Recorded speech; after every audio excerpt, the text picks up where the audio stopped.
Daghang sundalo ug pulis ang gideploy sa Comelec Davao aron masiguro ang kahapsay ug pagpatuman sa health protocols atol sa filing of Certificate of Candidacy karong adlaw.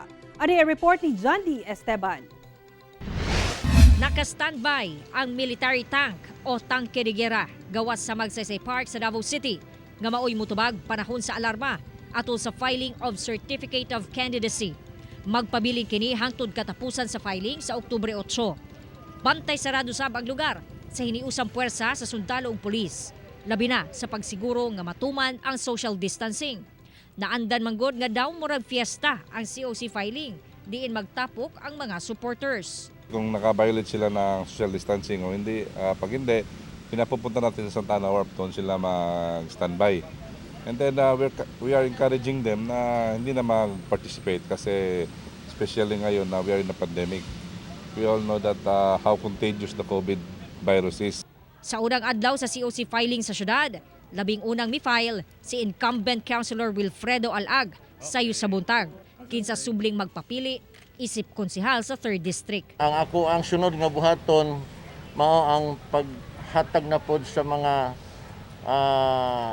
seniors na wala maka-avail sa ato ang pensyon nato. Sunod miabot si Nilo Abellera Jr. nga magpapiling konsehal sa 1st District. Ang iyang amahan ang usa sa mga incumbent councilor sa syudad. Ilaman mo sa akong father and dili naman siguro ikaw sa inyo nga medyo nanapod sa edad o napod sa gibati kay dugay naman diabetic kabalon mo diabetic pud ang akong father. Tung wala pa'y pandemya ang mga mukandidato didto mo file sulod sa Comelec office sa ilahang COC. Pero sa karon dinhin na sa gawas, doon na sila gimontar nga cubicle aron matuman ang health protocol. Kung dunay magdungan nga mag-file sa usa ka distrito, kinahanglang pahumanon una ang nauna ug magpaabot sa waiting area ang musunod. Gina-discourage na mo nga kanang mag-uban nga kanang murag murag fiesta ba because of COVID. And I think ang mga kandidato are responsible enough na dili magpatapok og tao.